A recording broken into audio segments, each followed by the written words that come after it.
Ani kanan waamu jaalladhu maqaa Yesuus kanan waame faarfadhu maqaa Yesuus lubbuun koo waamu dheebottu maqaa Yesuus wabii kootu bara koobummaatti maqaa Yesuus Ani kanan waamu jaalladhu maqaa Yesuus kanan waame faarfadhu maqaa Yesuus lubbuun koo waamu dheebottu maqaa Yesuus meetu kootu bara koobummaatti maqaa Yesuus Maqaa Yesuus maqaa Yesuus maqaa Yesuus maqaa Yesuus maqaa Yesuus maqaa Yesuus maqaa Yesuus maqaa Yesuus Maqaa Yesuus tumna kooti maqaa Yesuus maqaa Yesuus tu jabina kooti maqaa Yesuus maqaa Yesuus tu simboo kooti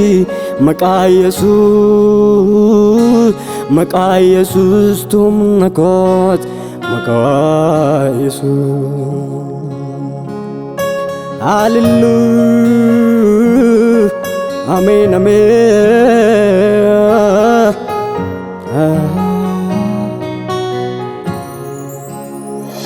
Mararte guddana tizike fagorra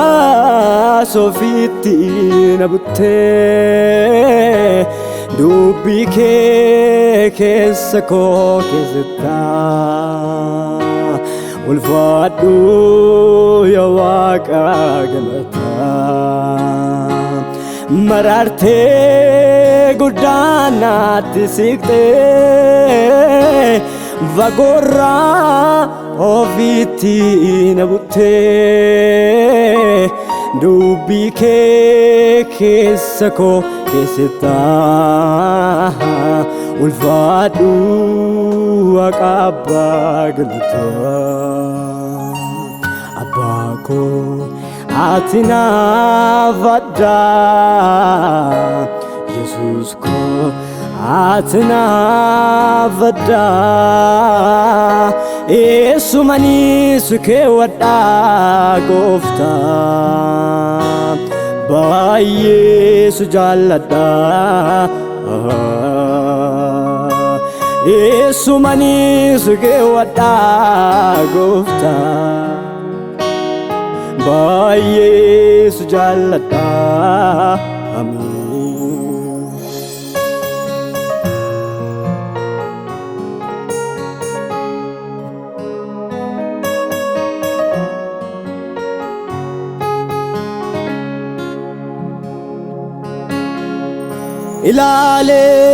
ilaalee kan akka kenna bee kan akka kenna bee kan akka kenna bee galataa siif fidu hin beeku dadhabee hin beeku dadhabee beeku dadhabee ilaalee kan akka kenna bee kan akka kenna bee kan akka kenna bee galataa siif fidu hin beeku dadhabee hin beeku dadhabee abbaa koo ati naatti tolta atinatti tolta atinatti tolta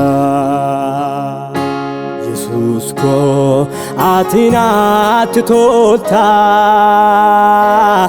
atinatti tolta atinatti tolta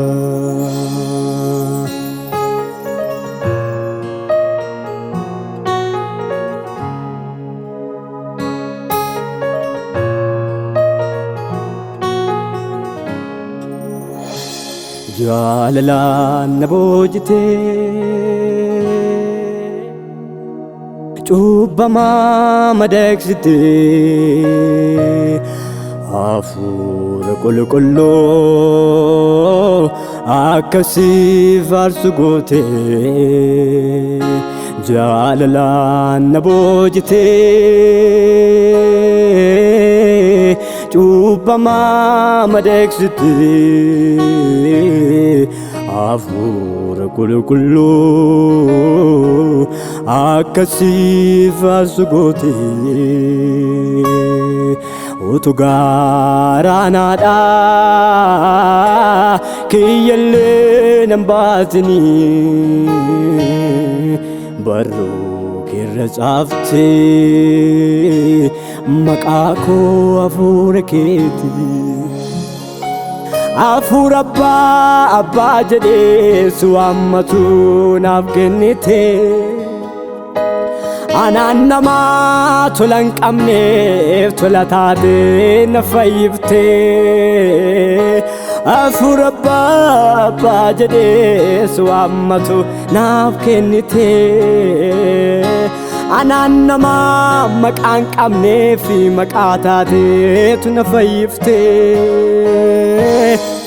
Ulma keni mani arralle yomu atau Gudda maqaki teso kiratul fnatu